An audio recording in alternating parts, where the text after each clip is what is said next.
வணக்கம். Welcome to கதை திரட்டு audio books. இந்த வீடியோவில் நம்ம என்ன கதை கேட்க போகிறோம்னா, கனவு காலங்கள் கதையின் 7வது பகுதி. நம்ம சேனலை இதுவரைக்கும் சப்ஸ்கிரைப் பண்ணாதவங்க சப்ஸ்கிரைப் பண்ணுங்க. பக்கத்தில் இருக்கிற பெல் ஐகானை கிளிக் பண்ணி ஆளுங்கிற ஆப்ஷனை ப்ரெஸ் பண்ணுங்க. ஸோ தட் நான் போடுற கதைகளை உடனுக்குடனே நீங்கள் கேட்கலாம். வாங்க கதைக்குள்ளே போகலாம். வெளியே நிலா காய்ந்து கொண்டிருந்தது. தென்றலின் தேனிசை ஆனால் வீட்டிற்குள் இறுக்கமாயிருந்தது. அதைவிட அதிகமாய் பிரியாவின் மனது. சிவா கட்டிலில் குரட்டை விட்டு தூங்கிக் கொண்டிருந்தான். அவளால் தூங்க முடியவில்லை. கண்களை மூடினால் காலையில் ஆஸ்பத்திரியில் நடந்த சம்பவமே நிழல் அடிக்க ஆரம்பித்தது. விக்கியை காணோம் என்றதும் அவள் பட்ட வேதனை அந்த ஆண்டவனுக்குத்தான் தெரியும். ஆஸ்பத்திரி முழுக்க தேடி வியர்த்து, கடவுளே, என் குழந்தைக்கு எதுவும் ஆகி இருக்கக்கூடாதே என்று பிரார்த்தித்து, அதற்கிடையில் பேஷண்டின் நிலைமையும் கவலைக்கிடம். பேஷண்டை பார்ப்பதா குழந்தையா என்று போராடி டாக்டரிடம் பெர்மிஷன் கேட்கலாம் என்று பார்த்தால் அவர் இல்லை.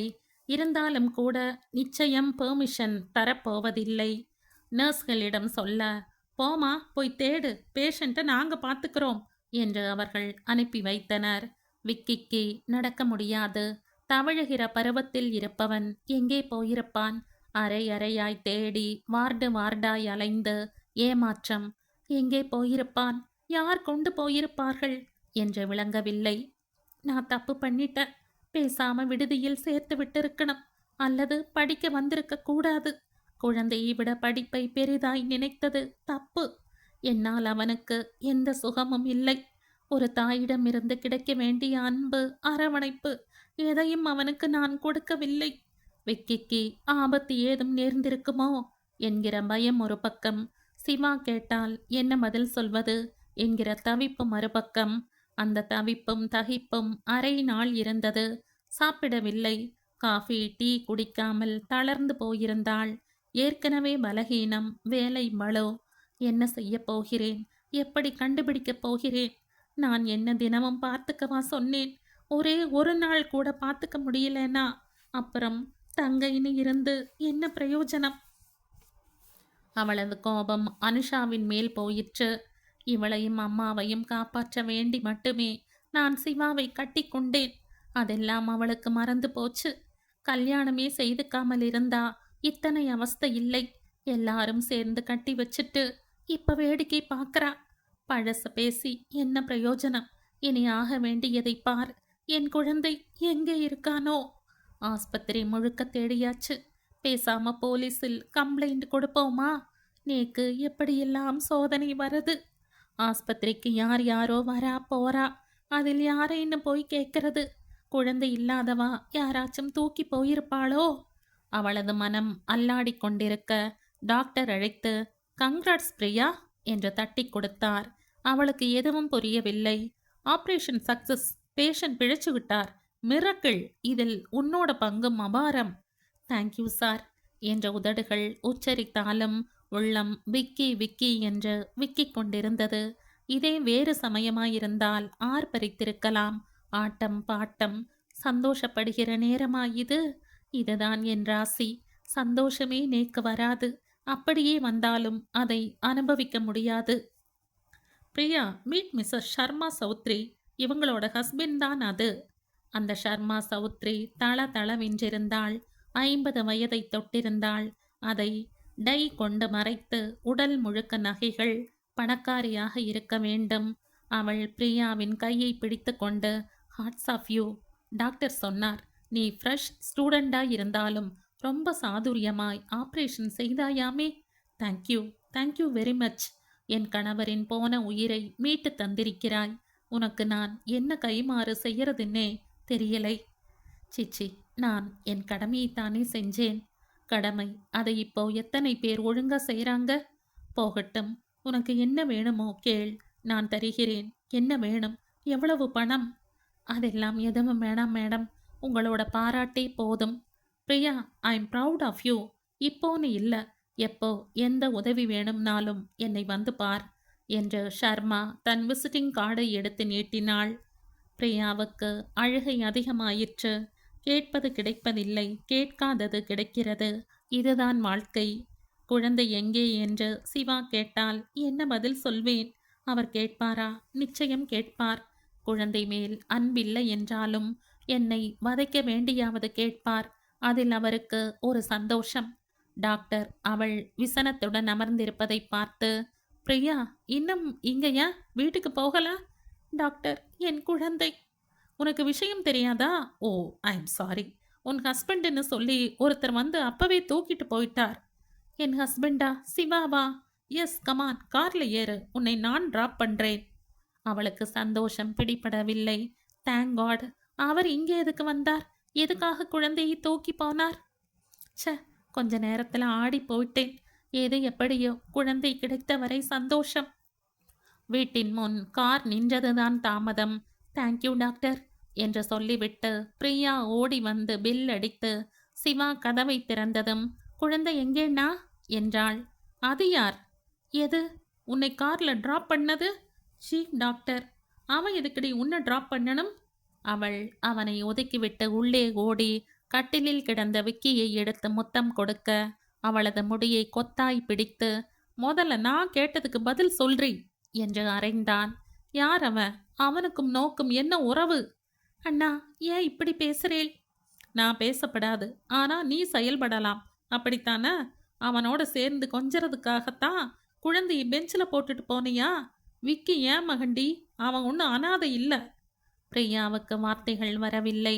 குழந்தை கிடைத்துவிட்ட சந்தோஷத்தை அனுபவிக்க விடாமல் இவன் சிதைக்கிறான், ஈட்டி பாய்ச்சுகிறான்.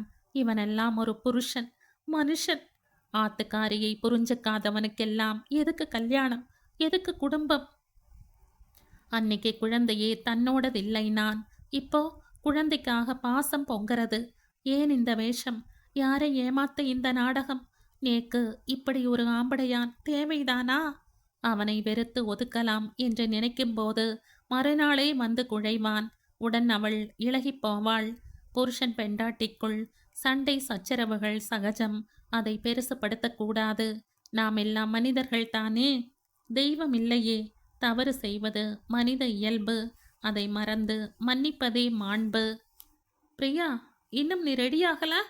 இதோ ஆச்சுண்ணா என்று அவள் பட்டு புடவையுடன் அறையில் இருந்து வெளிப்பட்டாள். புடவை நன்னா இருக்கா? ஓ, தேவதை போல் இருக்க. சீக்கிரம் கிளம்பு, முகூர்த்த நேரம் முடிய போறது. வெளியே அம்மா காத்துன்றிருக்கா. சிவாவின் உறவினர் திருமணத்திற்கு அவர்கள் அவசர அவசரமாய் அப்போது கிளம்பிக் கொண்டிருந்தனர். மண்டபம் அடுத்த தெருவில்தான். நடந்திடலாம் என்ற மண்டபத்தை நெருங்கும் போது சிவாவின் செருப்பு அறுந்துவிட்டது. ச்ச, இனி நான் எப்படி வருவேன் என்று அக்கம்பக்கம் செருப்பு தைப்பவர் யாராவது இருக்கிறார்களா என்று பார்த்தான். யாரும் தென்படவில்லை. பிரியா, இப்ப என்ன பண்றது? கொஞ்சம் இருங்கோ என்று அவள் தன் இடுப்பில் இருந்து ஊசி நூல் எடுத்தாள்.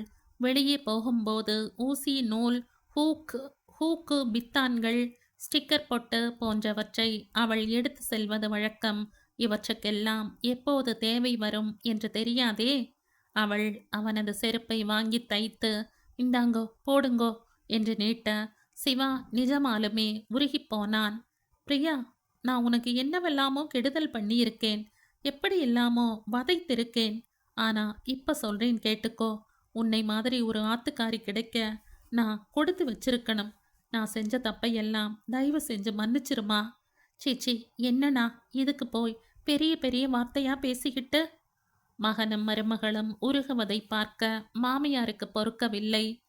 பிரியா, நீ எம்பிபிஎஸ் படிச்சதுல வேறு எந்த பிரயோஜனம் இல்லாட்டியும் நன்னா செருப்பு தைக்கிற. ஆத்துல மாமாவோட பழைய செருப்பெல்லாம் அப்படியே கிடக்கு, கொடுத்து அனுப்பட்டுமா? பிரியா அதற்கு பதில் சொல்லவில்லை. ஏண்டிமா, மெடிக்கல் காலேஜில் இதான் சொல்லி தந்தாளா? இல்லை செருப்பு தைக்கிறது உங்க குலத்தொழிலா? அதற்கும் அவள் வாய் திறக்கவில்லை. மௌனம் மௌனம். இப்படியெல்லாம் பேசினால் அவளுக்கு சந்தோஷம் கிடைக்கும் என்றால் அதை நான் ஏன் கெடுக்கணும்? அல்பம் சந்தோஷிச்சுட்டு போகட்டுமே. பிரியா டாக்டர் பட்டம் பெற்று வேலைக்கு முயன்று கொண்டிருக்கும் போது சிவா மறுபடியும் முருங்கை மரம் ஏறினான். அவள் பேப்பர் பார்த்து மணி எழுத, எதுக்கு இதெல்லாம் என்று முறைத்தான். வேலைக்கு போக வேணாமா? வேணாம், வீட்டில் இரு போதும்.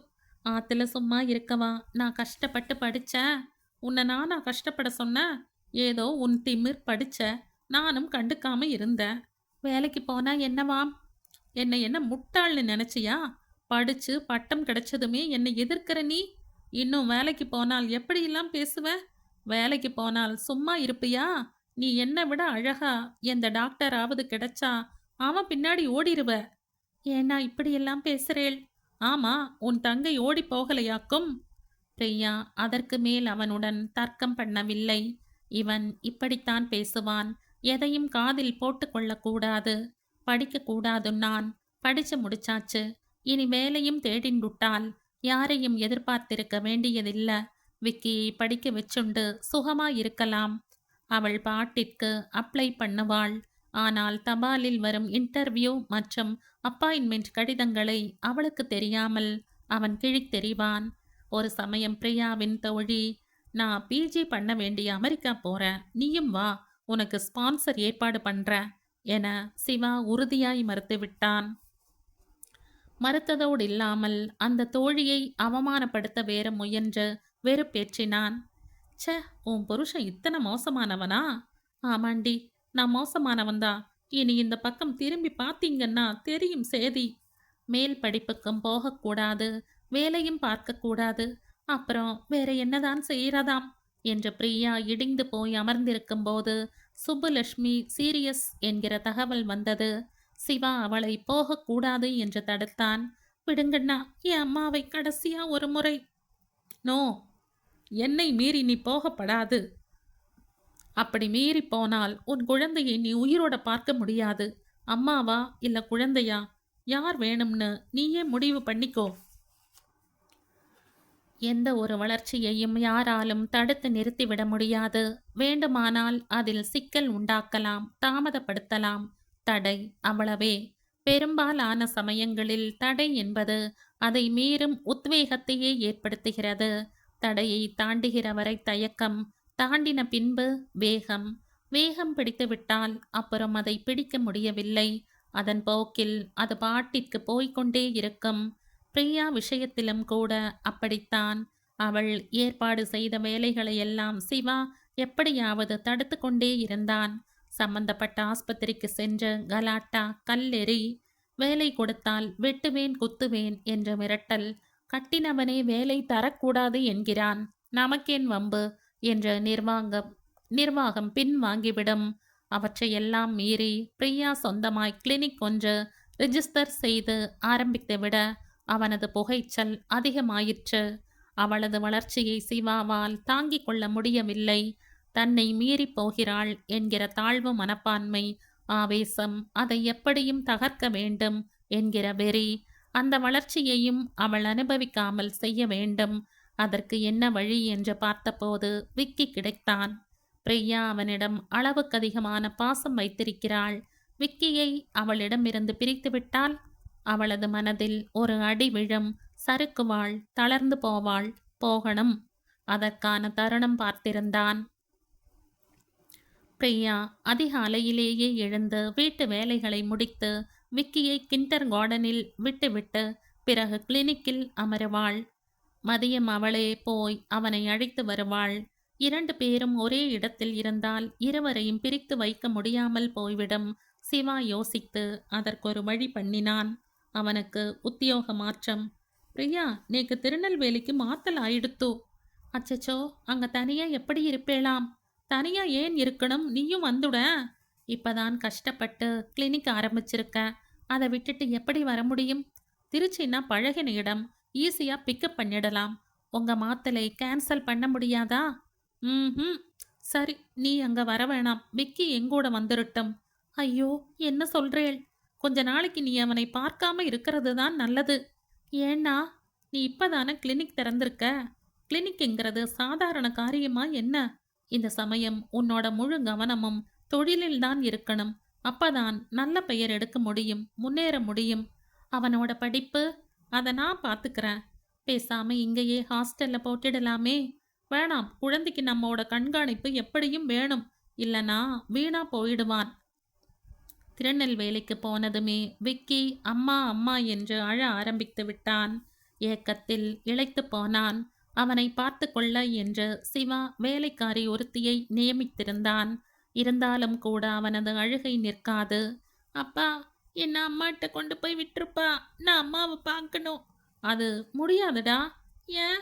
அவ செத்து போயிட்டா. என்னப்பா சொல்றேள், நிஜமாவா? ஆமாம் என்று சிவா கண்களை கசக்குவான். எப்பப்பா, எப்படிப்பா? போன வாரத்துல கார் விபத்து. ஏன் என்கிட்ட சொல்லல? சொன்னா வருத்தப்படுவேன்னு தான். அம்மா போனா என்னடா நோக்கு, அப்பா நான் இருக்கேன். பேசாம தூங்கு.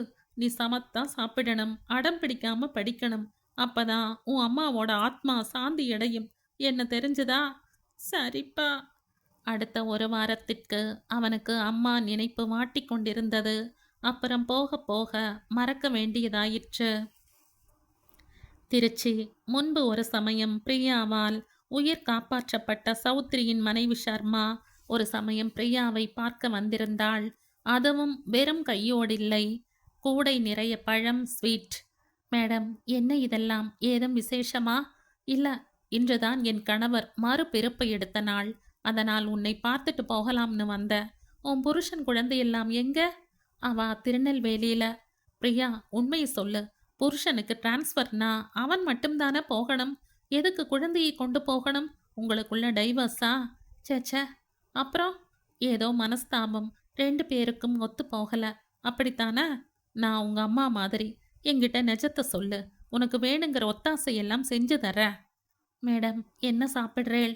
பாத்தியா, பேச்ச மாத்திரையே. புருஷன் போனா போகட்டும், நீ எதுக்கும் கவலைப்படாத. உன்னை விட்டு பிரிஞ்சிருக்கிறதுக்கு அவன்தான் கவலைப்படணும். அடக்கமான மனைவி, கைராசியான டாக்டரை விட்டுட்டு போறான்னா நிச்சயம் அவன் மனுஷனே இல்ல. உங்க ஆத்துக்காரர் எப்படி இருக்கார் மேடம்? பேஷா இருக்கார். எல்லாம் நீ போட்ட பிச்சை. போகட்டும். இத்தனை சின்ன இடத்துல எப்படி கிளினிக் நடத்த முடியுது? நல்லா வசதியா பெரிய வீடா பார்த்துக்க கூடாது? அதுக்கெல்லாம் வசதி வேணாமா மேடம்? என்ன பெரிய வசதி?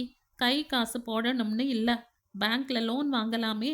கிளினிக் பளபளப்பா பெருசா இருந்தாதான் நோயாளிகளுக்கு ஒரு மதிப்பு தோணும், மரியாதை வரும், நம்பிக்கை பிறக்கும். இப்பயே ஓய்வில்லாம பேஷண்ட்ஸ் வந்துட்டு தான் இருக்கா. பிரியா, நான் சொல்றத கேளு. இது உனக்கு நல்ல நேரம். எல்லாம் அமோகமா நடந்துகிட்டு இருக்கு. நான் உனக்கு ஒரு பில்டிங் கட்டித்தரேன். கிளினிக், மெடிக்கல் ஷாப், கேன்டீன் எல்லாம் அங்கேயே வச்சுக்கலாம். என்ன சொல்ற? எதுக்கு மேடம் உங்களுக்கு சிரமம்? இதில் என்ன சிரமம்? என் பூவையும் பொட்டையும் காப்பாத்தின உனக்கு நான் இது கூட செய்யலைன்னா எப்படியாம்? உன்னிடம் திறமை இருக்கு, நல்ல குணம் இருக்கு. நீ அமோகமா வளரணும். அதுதான் என் ஆசை. என்ன யோசனை? ஷர்மா சொல்வதும் சரி என்று அவளுக்கு தோன்றிற்று. சம்பாதித்தால் மட்டும் போதாது, அதை முறையாய் முதலீடு செய்யவும் வேண்டும். உலகத்தில் நல்லவர்களும் இருக்கத்தான் செய்கிறார்கள். சொந்த பந்தங்கள் எல்லாம் உதறி தள்ளிவிட்டு போகும்போது சம்பந்தமில்லாமல் யார் யாரோ வந்து உதவுகிறார்கள். முன்பு டீச்சர் மட்டும் தூண்டவில்லை என்றால் மெடிக்கலே படித்திருக்க மாட்டேன். இப்போது ஷர்மா மேடம். பிரியா சம்மதம் தெரிவித்தாள். அன்றாடம் அவளது வருமானத்தை மேடத்திடம் ஒப்படைத்து விடுவாள். அந்த கிளினிக் அருகிலேயே புதிய கட்டிடம் ஒன்று ஜோராய் வளர்ந்து கொண்டிருந்தது. பிரியா கன்சல்டிங்கிற்கென்று நேரம் ஒதுக்குவதில்லை. நோயாளிகள் எப்போது வந்தாலும் அவர்களை பார்த்து கொண்டிருந்தாள். அதனால் அவளுக்கு ஓய்வே கிடைப்பதில்லை. வெளியே எங்கும் போக முடிவதில்லை. ஷர்மா கூட சொல்வாள், இப்படி உடம்பு கெடுத்துக்காத, குறிப்பிட்ட நேரத்தில் மட்டும் பார். அவள் இன்னொன்றும் கூட சொல்வாள், உன்னுடைய ஃபீஸை ஏத்து. வெளியே எல்லோரும் 20-30ன்னு வாங்குறா. உனக்காக ஒரு கட்டிடம் உருவாகிட்டு இருப்பதை நீ மறந்துட வேணாம். அது மெதுவா வளரட்டும் மேடம். என்னண்ட வர வர வரவா எல்லாம் ஏழைகள். வசதி குறைஞ்சவாளோட கழுத்தை அறுக்க நான் விரும்பல. அவளுக்கு எவ்வளோ முடியுமோ அதை தரட்டும். பிரத்தியாரோட வயிறெறிஞ்சு மாளிகை கட்டுறதுல நீக்கு உடன்பாடில்லை. ஆரம்பத்தில் எல்லா நாட்களிலும் கிளினிக் திறந்து வைத்த பிரியா ஓய்வு கருதி ஞாயிறு மாலை மட்டும் விடுமுறை விட ஆரம்பித்தாள். அந்த ஞாயிறுகளில் மன நிம்மதிக்கு வேண்டி அவள் வாரம் ஒரு கோயிலுக்கு சென்று வருவாள். ஒரு ஞாயிறில் மலைக்கோட்டைக்கு சென்றிருந்த போது அக்கா என்கிற அழைப்பு. திரும்பி பார்க்க அனுஷா. அவள் மெலிந்து கன்னம் சுருங்கி சோர்வாயிருந்தாள். அருகில் குழந்தை ஒன்று மூக்கு சளியுடன் அது போதாதென்று கையிலும் ஒரு குழந்தை. அவளை பார்த்ததும் பிரியாவின் கண்கள் கலங்கி போயிற்று. எப்படி இருக்க? அம்மா எப்படி இருக்கா? ஏதோ இருக்கோம்க்கா. நீ கிளினிக் வச்சு பிரமாதமாக நடத்துறியாமே, எங்களுக்கெல்லாம் ரொம்ப பெருமை. அம்மா, அவளுக்கு முந்தி மாதிரி நடமாட முடியல. எல்லாம் படுக்கையில் தான். நோக்கு கெடுதல் பண்ணிட்டோம்னு அவளுக்கு ரொம்ப வருத்தம். நீ ஒரு தரம் அவளை வந்து பார்த்துட்டு போ. ஏன்? வரலாம். உங்கள் ஆத்துக்காரர் ஒரு வாரமா தொடையில் மாங்காய் அளவுக்கு கட்டி வந்து ரொம்ப அவஸ்தைப்படுறார். டாக்டர்கிட்ட காட்டியும் கூட சரிப்படலை. நாளைக்கு கிளினிக்குக்கு வர சொல்லேன், நான் பார்க்குறேன். மறுநாள் சபாபதி தயங்கி தயங்கி வந்தான். பிரியாவை ஏறெடுத்து பார்க்க முடியாமல் அவனிடம் சங்கோஜம். வெளியே நோயாளிகள் நிரம்பி இருக்க அவனும் அவர்களுடன் அமர்ந்து கொண்டான். எதேச்சையாக வெளியே வந்த பிரியா அவனை பார்த்து, வாங்கோ, ஏன் அங்கேயே உட்கார்ந்துட்டேள், உள்ள வாங்கோ. அவன் உள்ளே வந்ததும் வேட்டியை விலக்கிற்று, இப்படி பெஞ்சில் படுங்கோ. அவனுக்கு கூசிற்று. அவளிடம் கட்டியை காட்டுவதற்கு தயக்கம். வெளியே அமர்ந்திருந்தவர்கள் வேறு பார்த்து கொண்டிருக்க அவனது சங்கோஜம் அதிகமாகவே செய்தது. பிரியா அதை உணர்ந்து, அத்திம்பேர், இதில் சங்கோஜப்பட என்ன இருக்கு? நான் டாக்டர், நீங்க பேஷண்ட். வேட்டி அவருங்க. எல்லாரும் பார்க்கறா. சரி, கதவை மூடிடுறேன் என்று அவள் கதவை மூட வெளியே அமர்ந்திருந்த பெருசுகளின் கண்கள் விரிய ஆரம்பித்தன. கதவை மூடிட்டு தங்கை புருஷனுடன் பிரியா தப்பு பண்ணுகிறாள் என்று முணுமுணுக்க ஆரம்பித்தனர். அந்த முணுமுணுப்பு அப்படியே தெரு முழுக்க பரவி அவளது நடத்தையை சந்தேகிக்க ஆரம்பித்தது. கதவை மூடின பின்பு கூட சபாபதிக்கு கூச்சம் போகவில்லை. பிரியாவுக்கு அது ஒன்றும் புதிய அனுபவம் இல்லை. எத்தனையோ பேர்களை பார்த்திருக்கிறாள். அந்தரங்கமாய் நோயை சுமந்து கொண்டு வருவர், வெளியே சொல்ல தயங்குவர். என்ன பிரச்சனைனாலும் சொல்லுங்கோ, ரகசியமாய் வச்சிருப்பேன்னு சொல்லி அவர்களிடம் விஷயத்தை வாங்குவதற்குள் போதும் போதும் என்றாகிவிடும். சரியான அசத்துக்கள். எதெதற்கு கூச்சப்படுவது என்றில்லையா? எல்லாம் ஒரு வகை அறியாமை. உடலில் எத்தனையோ உறுப்புகள் இருக்கின்றன. எல்லாமே தேவை. தேவையில்லாமல் எந்த உறுப்பையும் ஆண்டவன் படைக்கவில்லை. ஒவ்வொன்றும் ஒவ்வொரு வகை காரியங்களை செய்கின்றன. அவற்றில் சிலதை நாமே நம் சௌகரியத்துக்கு வேண்டி மறைத்து வைக்கிறோம். அதில் ஒரு கோளாறு என்கிற போது என்னவென்று சொன்னால்தானே சரி பண்ண முடியும். இதுதான் உலகம். எதற்கு சங்கோஜப்படணுமோ அதற்கு சங்கோஜப்படுவதில்லை. ஊழல், லஞ்சம், கோடி கோடியாய் கொள்ளை, போலீஸின் கற்பழிப்பு, ஊர் சொத்தை அபகரித்து பங்களாவுக்கு மேல் பங்களா, எஸ்டேட், ஆடம்பர திருமணம், ஆணவம், ஆர்ப்பாட்டம், சின்ன வீடு, வளர்ப்பு பிஸ்னஸ், உத்தமர் போல தினம் ஒரு அறிக்கை.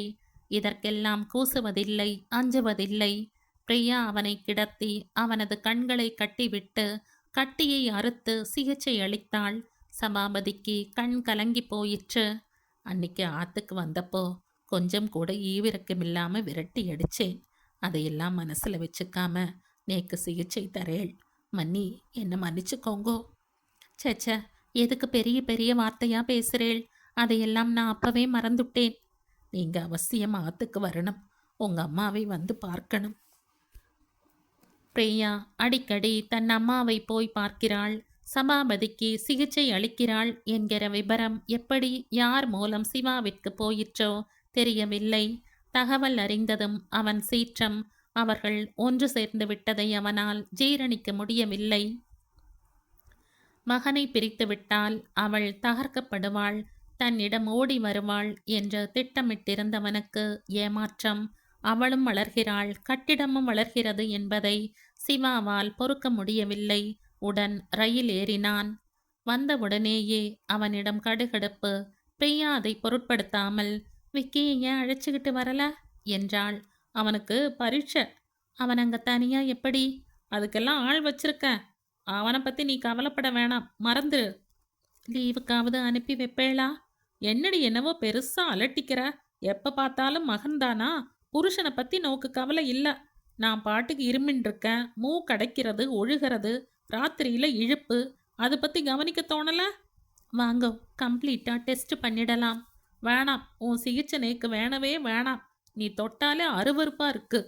பேஷண்ட்டுகள் வெளியே இருப்பதையும் சட்டை செய்யாமல் அவன் பேச அவளுக்கு சுரீர் என்று வலித்தது. பொங்கி வந்த கோபத்தை அடக்கிக் கொண்டாள்.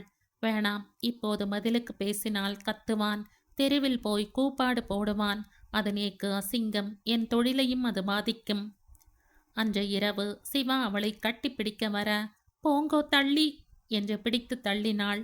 கொஞ்ச நாளும் மான ரோஷம் இருக்கும் மனுஷன்னா என்னை தொடப்படாது. ஏண்டி, பின்ன என்னவாம், நான் தொட்டாலே அருவருப்பா இருக்குன்னேள், இப்ப மட்டும் ஏனாம்? உன்னை தொட உரிமை நேக்கு இல்லைங்கிறையா? இல்ல, அப்புறம் யாருக்கு இருக்கு? அந்த சபாபதிக்கா? பிரியா அவனை உக்கிரமாய் பார்க்க, என்னடி முறைக்கிற? நேக்கு எதுவும் தெரியாதுன்னு நினைச்சியா? அவன் அடிக்கடி இங்க வரா. கதவு மூடிண்டு பட்ட பகல்னும் கிளினிக்குன்னும் பார்க்காம 2 பேரும் கூத்தடிக்கிறேள். சி, வாய பொத்துங்கோ. கட்டின பொண்டாட்டி பத்தி வாய் கூசாம அபாண்டம் பேசுறேளே. நீ எல்லாம் ஒரு மனுஷனா? நீ எல்லாம் சோறு தான் திங்கிறையா இல்ல? அவள் ஆவேசமாய் கத்த, உடன் சிவாவின் கண்கள் சிவந்து போயின. உதடுகளில் துடிப்பு, முகம் நீளமாய் மாறி கை கால்கள் எல்லாம் நடுங்க ஆரம்பித்து அவன் நாக்கை கடித்து கொண்டு சரிய பிரியாவுக்கு எதுவும் விளங்கவில்லை. பதற்றமாயிற்று. அவள் அதை எதிர்பார்க்கவும் இல்லை. அவன் பாட்டிற்கு தரையில் விழுந்து உதைத்து கொள்ள ஆரம்பித்தான். அப்போதுதான் சில மாதங்களுக்கு முன்பு அவனுக்கு அந்த மாதிரி ஒரு தடவை வந்ததும் டாக்டர் பரிசோதித்து விட்டு, சிவாவுக்கு நரம்பு தளர்ச்சி இருக்கு, அதனால் அவருக்கு எந்தவித அதிர்ச்சியும் மனக்கலக்கமும் ஏற்படாம பார்த்துக்கங்க என்று சொன்னதும் அவளுக்கு ஞாபகத்திற்கு வந்தது. அது ஒரு வகை பிசியோமேட்ரிக்காம். என்ன இழவோ இவன் பண்ணின பாவத்திற்கு. வேண்டாத வியாதிகள், கடைசியில் அனுபவிப்பது நான். பிரியா தண்ணீர் கொண்டு வந்து அவனது முகத்தில் தெளித்து அவனது தோள்களை பிடித்து தூக்கி நாற்காலியில் அமர வைத்தாள். குடிக்க ஜூஸ் கொடுத்து விசிறியால் விசிறி வியர்வையை துடைத்து விட்டாள். அவன் இயல்புக்கு திரும்புவதற்கு சில நிமிடங்கள் பிடித்தன. திரும்பினது மறுபடியும் வேதாளம் முருங்கை மரம் ஏறிற்று. என்னடி, நான் இருந்தா இடைஞ்சல்னு என்னை சாகடிச்சிடலாம்னு திட்டம் போடுறியா? ச்சே, ஏன்னா இப்படியெல்லாம் பேசுறேள்? பின்ன என்னடி, என் மனசு கோணும்படி நடந்துக்கப்படாதுன்னு டாக்டர் சொல்லியிருக்காருல்ல, அப்புறம் ஏன் எதிர்த்து பேசுற? என்னை மன்னிச்சிருங்கோண்ணா. வெறுமனே மன்னிப்பு கேட்டா பத்தாது. இனிமே இந்த மாதிரி நடந்துக்க மாட்டேன், நேக்கு உடம்புக்கு வர மாதிரி நடந்துக்க மாட்டேன்னு என் காலில் விழுந்து நமஸ்காரம் பண்ணி மன்னிப்பு கேட்கணும். அவளுக்கு அழுகை அழுகையாய் வந்தது. எல்லாம் என் விதி. தப்பு பண்றது இவர், மன்னிப்பு நான் கேட்கணுமாம். இவர் நாக்குல நரம்பில்லாம எப்படி வேணும்னாலும் பேசலாம். நான் செத்த குரலை உயர்த்திட்டா போச்சு. என்னடி யோசனை? அப்ப நீ மன்னிப்பு கேட்க மாட்ட? நோக்கு, நான் வேணாங்கிற முடிவுக்கே வந்துட்டியா? இல்லைண்ணா, அப்படியெல்லாம் இல்லை. இதோ என்று அவனது காலில் விழுந்து, என்னை மன்னிச்சிருங்கோ, இனிமே இது மாதிரி நான் நடந்துக்க மாட்டேன். வேறு ஒரு சமயம் அவன் ஒரு வாரம் வந்து தங்கினான். கிளினிக் நேரத்தில் நடுஹாலில் தான் அமர்ந்திருப்பான் சிவா. அங்கே இங்கே நகர மாட்டான். பெண்கள் வந்தால் உற்று உற்று பார்ப்பான். கொலை நடுங்குகிற மாதிரி இருமுவான், காரி துப்புவான். பேஷண்ட்டுகளுக்கு அவனை பார்த்தாலே அருவருப்பாயிருக்கும். முகம் சுளிப்பர். பிரியாவிடம் தனியாய் பேச அவர்கள் விரும்பினாலும் அங்கிருந்து நகரமாட்டான். அவர்களுக்கு சங்கடமாயிருக்கும். பிரியா அவர்களிடம் வருத்தம் தெரிவித்துக் கொள்வாள். கட்டிடம் சம்பந்தமாய் ஷர்மாவின் கணவன் சவுத்ரி அங்கே வந்து போக, இவன் எதுக்காக இங்கு அடிக்கடி வரணும் என்பான். பில்டிங் கற்றாளோ இல்லையோ, அது சம்பந்தமாய் யோசனை கேட்கப்படாதா? இவன் எதுக்கு உனக்கு பில்டிங் கட்டி தரணும்? உன் பேர்ல இவனுக்கு ஏன் இத்தனை அக்கறை? அவர் ஒன்றும் சும்மா கட்டித்தரல, என் பணத்தை வாங்கிட்டு தான் கட்டுறா. உன் பணம்? பேஷ் பேஷ், எல்லாம் சம்பாதிக்கிற திமிர். உன் சம்பாத்தியத்தில் அப்போ நேக்கு பங்கு இல்லை அப்படின்னு யாரு சொன்னா? பங்கு இருக்கிறச்சே, அது ஏன் பணமும் தானே. அப்புறம் என்ன கேட்காம நீ எப்படி தரலாம்? அக்ரிமெண்ட் அப்படித்தான். சும்மா விதண்டாவாதம் பண்ணிட்டு இருக்காம போய் சாப்பிடுங்கோ. அப்போ இந்த வீட்டில் நேக்கு உரிமை இல்லை. நோக்கு நான் யாரும் இல்லை, புரியறதுடி. நோக்குதான் இப்போ யார் யாரோ இருக்காளே. சி, உங்களுக்கு நல்ல நினைப்பே வராதா? எல்லாத்தையும் குதர்க்கமாத்தான் பார்ப்பேளா? தொட்டதுக்கெல்லாம் குத்தம். தொட்டதுக்கு யாரடி குத்தம் சொன்னா? நீயா இல்லை நானா? நான் தொட்டா எழுந்து ஓடுற.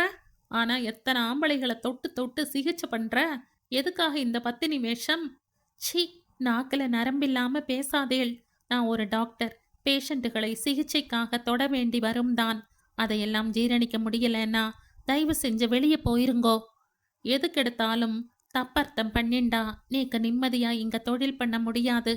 அப்ப நோக்கு நானும் வேணாம், உன் மகனும் வேணாம். என் மகன் வேணாம்னு எப்ப சொன்னேன்? உடனே அவனை இங்க அனுப்பி வைங்க. உங்களண்ட வளர்ந்தா அவனும் கெட்டு குட்டி சுவரா போயிடுவான். அவனை நான் அனுப்ப முடியாது. என்ன செய்வியாம்? நீங்க என்ன அனுப்புறது? நானே போய் அழைச்சுண்டு வரேன். ஏய், நோக்கு அத்தனை திமிரா? என்று சிவா அவளை அறைந்தான். என்ன மீறி போயிருவியா நீ? போவன். போனா என்ன பண்ணுவேளாம்? என்ன பண்ணுவேனா? நீ அவனை தேடி போனா அவன் உயிர் உடல்ல இருக்காது. கொல்லுவேன். அவனோட பிணம்தான் நோக்கு கிடைக்கும். பாக்குறையா? ஐயோ, வேணாண்ணா. அப்படி எதுவும் செஞ்சுடாதே. என்னை விட்டு பிரிஞ்சிருந்தாலும் பரவாயில்ல. அவனுக்கு எந்த ஆபத்தும் வந்துடப்படாது. அப்போது போன் ஒலித்தது. எதிர்முனையில் சபாபதி. மன்னி, உடனே புறப்பட்டு வாங்கோ. உங்க அம்மாவோட உயிர் ஊசலாடின் இருக்கு. உங்களை அவ பார்க்கணுங்கிறா என்ற குரல் தடுதடுத்தான். அப்படியா? இதோ இப்பவே வரேன் என்ற போனை வைத்துவிட்டு பிரியா ட்ரெஸ் பண்ணி கொண்டு கிளம்பினாள். சிவா வாசலை மறைத்து கொண்டு, இந்த ராத்திரியில எங்க சபாபதி கூப்பிட்டானா? ஐயோ, விவரம் புரியாம பேசாதேள். எங்க அம்மா சாவ பிழைக்கு கிடக்கிறாளாம். நான் போய் பார்த்துட்டு வந்துடுறேன். நீ போகப்படாது. அண்ணா, என் மேல கோபம் இருந்தா அதை என்கிட்ட காட்டுங்க. ப்ளீஸ், உங்களை கெஞ்சி கேட்டுக்கிறேன். என்னை போக விடுங்கோ. கடைசியா ஒரே ஒரு தரம் அவன் முகத்தை. நோ, நீ போகக்கூடாது. நான் விடமாட்டேன் என்ற சிவா அடுப்படிக்கு ஓடி அங்கே பழுக்க காய வைத்திருந்த இரும்பு உருளையை எடுத்து வந்து அவளது 2 தொடைகளுக்கும் இடையே செலுத்தினான். நேரம் செல்ல செல்ல சுப்பலட்சுமிக்கு மூச்சு இழுத்து கொண்டிருந்தது. கடந்த 1 மணி நேரம் பேச்சு கூட இல்லை. மதியம் நெஞ்சு வலி என்று ஆஸ்பத்திரிக்கு அழைத்து போய் அவர்கள் கை விரித்து, இனி பிரயோஜனமில்லை, வீட்டுக்கு கொண்டு போங்கள் என்று சொல்லிவிட்டிருந்தனர். அப்புறம் இங்கே வந்ததும் உறவினர்களுக்கெல்லாம் தகவல் சொல்லி அனைவரும் ஆஜர். பிரியாவைத்தான் இன்னும் காணோம். அனுஷா வாசலுக்கும் ஹாலுக்குமாய் நடந்து கொண்டிருந்தாள். குழந்தைகள் கட்டிலை சுற்றி நின்று கொண்டு சுப்புலட்சுமியின் வாயில் மாவிலையால் ஜலம் விட்டு கொண்டிருந்தனர். ஏனா அக்கா ஏன் வரல? சரியா சொன்னேளா? சொன்னேண்டி, வந்துருவா. எதுக்கும் இன்னொரு வாட்டி ஃபோன் பண்ணிருங்களேன் என்று அவள் சொல்லி கொண்டிருக்கும் போதே ஹாலில் மாமிகள் அலறுவது கேட்டது. அனு, உங்க அம்மா போய் சேர்ந்துட்டா. பிரியாவுக்கு வலி உயிர் போயிற்று. சூடுபட்ட தொடைகளை அசைக்க முடியவில்லை. ஒரே எரிச்சல். இரும்பு உருளைப்பட்ட இடத்தில் தண்டவாளம் போல கொப்புளித்து நீர் கோர்த்து கொண்டிருந்தது. அவள் அழுது கொண்டு தரையில் கிடக்க சிவா களிம்பு எடுத்து வந்து, காட்டு, நான் மருந்து தடவி விடுறேன் என்ற புடவையை விளக்க, வேணாம், என்னை தொடாதீள் என்று கத்தினாள். சொன்னா கேட்குறையா? போக வேணாம்ன பிடிவாதம் பிடிச்ச. இப்ப அம்மாவுக்கு போட்டியா? நீயும் படுக்கை. தேவையா இதெல்லாம்? அப்போது போன். சிவா திரும்ப, அவனாத்தான் இருப்பான், அவனுக்கு புத்தியே கிடையாது என்ற முணுமுணுத்தபடி எடுத்து, ஹலோ, யாரு? சபாபதியா? என்ன விஷயம் என்றான் ஏகத்தாளத்துடன். அண்ணா, நம்ம அத்தை போய் சேர்ந்துட்டாளா? நல்லது. அதுக்கு என்ன வேணுங்கிற? மன்னியை கூட்டிண்டு உடனே வாங்கோ. இல்லை, நாங்கள் வர்றதா இல்லை. அப்போ காரியம் எங்களை எதிர்பார்க்க வேணாம், நீங்களே பண்ணிடலாம். வேற ஒன்றும் இல்லையே, வச்சுருட்டா? பிரியா தட்டு தடுமாறி எழுந்து அமர்ந்து, அம்மா அம்மா என்று விசும்ப ஆரம்பித்தாள். நான் பாவி, கடைசி நேரத்தில் கூட ஒன்னண்டை இருக்க முடியாத பாவி. அடச்சை, எதுக்குடி இப்போ ஒப்பாரி? இப்போ என்னாகி போச்சு? ஆயுசு முடிஞ்சுடுத்தோ, யாருக்கும் தொல்லை பண்ணாமல் போய் சேர்ந்துட்டாளே, அதுக்காக சந்தோஷப்படுவியா? அதை விட்டுட்டு புசு புசுங்கிறா. சி, உங்களுக்கு மனசாட்சியே கிடையாது. என்னை ஏன் இப்படி படுத்துறேள்? எங்க அம்மாவை கடைசியா ஒரு தரம் பார்க்க விடாம. எதுக்குடி பார்க்கணும்? மும்பை வீட்டை வித்து எல்லாத்தையும் உன் தங்கைக்கே கொடுத்துட்டா. உன் பேர்ல அக்கறை இருந்தா அப்படி செய்வாளா? நோக்கும் புருஷன் இருக்கான், குழந்தை இருக்கான். அனுஷா பாவம் கஷ்டப்படுறா. அப்போ நீ சொகுசா இருக்கேன்னு அர்த்தம். யாரோட? கிளினிக்கு வரப்போற ஆம்பளைகளோட, அப்படித்தானே? போய் உன் பங்கை வாங்கிட்டு வான்னு சொன்னப்போ போகல. எல்லாத்தையும் அவளே சுருட்டின் விட்டா. இப்ப ஏன்? பைத்தியக்காரி, பணத்தை பார்க்க துப்பில்ல, பிணத்தை பார்க்க ஓடுறாளாம். பொழப்பில்ல நோக்கு. கடவுளே, என்னை ஏன் இப்படி சோதிக்கிற? என்னை பார்க்கணும்னு ஆசைப்பட்டு குறை மனசோட செத்து போயிருக்கா. அவ ஆத்மா எப்படி சாந்தி அடையும்? உங்களுக்கு ஏன் இத்தனை கல் மனசு? பார்த்துட்டே இருங்க, எல்லாத்துக்கும் சேர்த்து அனுபவிப்பேன். வேணாண்டி, ரொம்ப சபிக்காத, அப்புறம் நாக்குலையும் கொப்பளிச்சிட போகுது.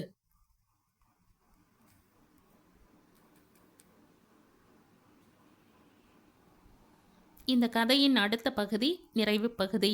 நன்றி.